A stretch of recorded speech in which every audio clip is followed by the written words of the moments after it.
Merci Monsieur Borin pour cette introduction. Alors moi je vais vous présenter le résultat de l'enquête en ligne qu'on a fait l'année dernière par rapport aux pratiques personnelles habituelles du drainage. Donc c'était un simple questionnaire en ligne qui a été transmis par nos deux sociétés savantes, la française de neurochirurgie et de chirurgie d'orchis, que je remercie, pour toucher le plus grand nombre d'entre vous et pour avoir quelque chose d'assez exhaustif. C'était pour faire un état des lieux sur votre pratique personnelle. On l'a fait sous forme de 4 parties.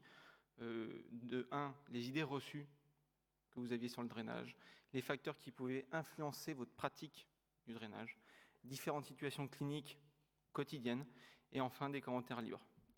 Donc on a eu 251 réponses, quand même un beau panel de répondeurs, quand même aussi bien répartis dans les deux spécialités, et relativement bien répartis aussi entre la pratique publique et la pratique privée.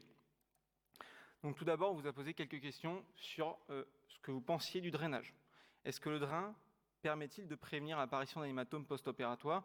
Et selon une échelle de Likert de 1 à pas du tout d'accord, de 5 à tout à fait d'accord, on vous a posé cette question, on vous a demandé de répondre, et finalement, vous êtes assez indécis. Vous ne savez pas trop. Certains pensent que non, certains pensent que oui, et une partie est au milieu, botte en touche. Est-ce que l'ablation du drain peut-il provoquer un saignement du foyer opératoire? Et bien là, une majorité d'entre vous n'êtes pas favorable à cette hypothèse.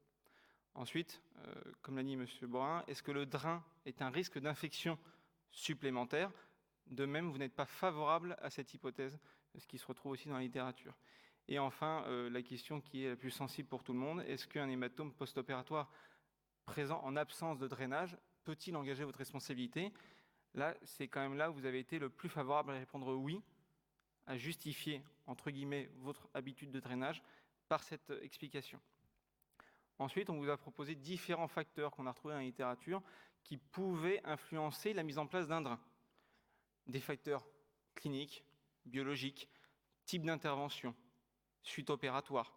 Est-ce que le BMI, l'hémostase, le type d'intervention, la taille de l'incision, l'anticoagulation per ou post-opératoire, les pertes sanguines, une ostéosynthèse, l'âge, l'AINS et le résus pouvaient influencer. Et on se rend compte finalement quand on fait ces courbes qu'il y a 4 grands critères qui ressortent et finalement ils se regroupent tous avec quelque chose qui tourne autour du saignement péropératoire ou du risque de saignement péropératoire.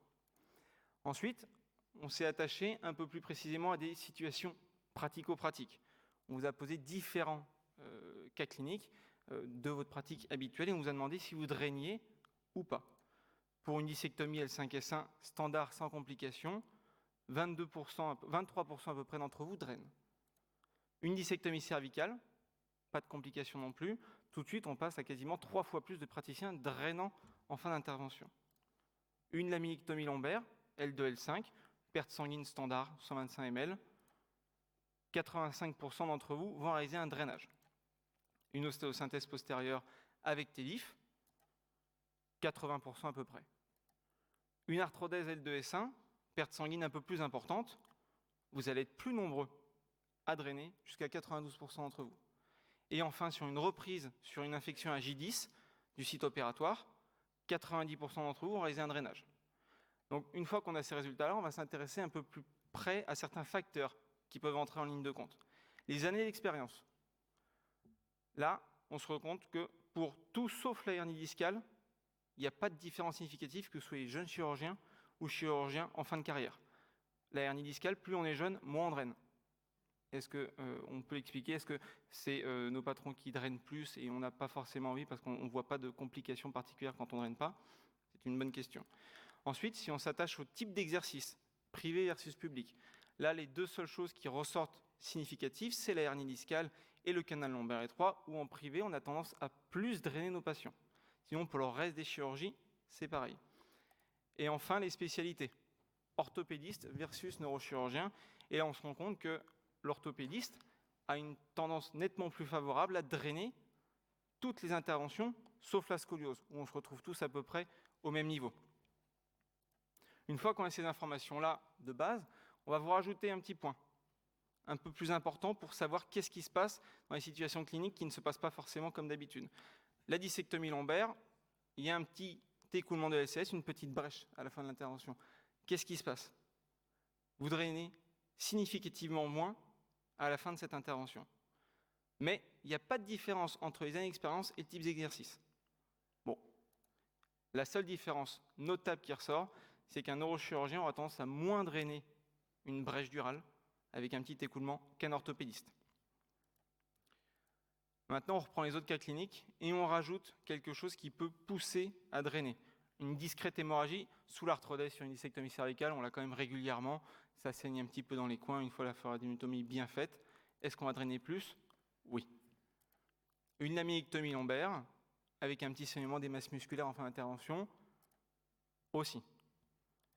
Et enfin, une ostéosynthèse chez un patient qui sera sous double anti-aération plaquettaire au long cours pour un stent, ça peut arriver parfois, on l'arrête parce qu'on a l'accord du cardiologue et des anesthésistes, aussi. Et tout ça, ça va être significatif. On va tous significativement plus drainer dans ces cas-là. Les années d'expérience, de même, pas de différence significative, on draine tous à peu près, qu'on soit jeune ou plus âgé. Le type d'exercice, pareil, pas de différence entre le public et le privé pour ces situations. Et là, quand on repasse sur la spécialité, rebelote, le neurochirurgien aura tendance à drainer significativement moins que l'orthopédiste. Donc finalement, quand on regarde un petit peu ce que nous donne la littérature, il y a différents facteurs qui ressortent d'eux-mêmes dans des études qui sont faites de façon assez similaire en Allemagne, qui retrouvent les mêmes facteurs, le type de chirurgie, la taille de l'incision, l'hémastase en fin d'intervention et l'anticoagulation. Finalement, tout ça, on peut le corréler à une seule chose, le risque hémorragique subjectif en fin d'intervention. Est-ce que pour vous, ça risque de saigner quand vous allez fermer et est-ce que ça peut poser problème? C'est ça qui fait finalement drainer nos patients. Aussi, la responsabilité médico-légale engagée dans la plupart des esprits, comme on a pu le voir sur le premier questionnaire, où c'est quand même quelque chose qui reste assez fort. Et malheureusement, on n'a pas pu comparer par rapport à nos collègues allemands, puisqu'ils n'ont pas fait de comparaison entre spécialité ou ancienneté de pratique. Enfin, quand on vous demande pourquoi vous drainez, là, on a différents commentaires, comme absence de recommandations claires. Je n'ai pas de recommandation, je fais un petit peu comme je le pense, comme j'ai l'habitude de le faire, après une vingtaine d'années de pratique.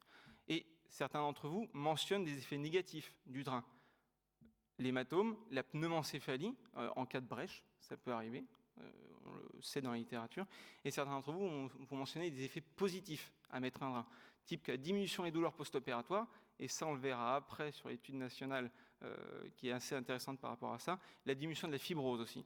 Et surtout, ce qui est ressorti le plus de fois, plus de 30% des participants ont mentionné ça, le risque médico-légal de drainer, d'avoir un hématome en absence de drainage, c'est ça qui fait peur la plupart du temps et qui pousse à drainer.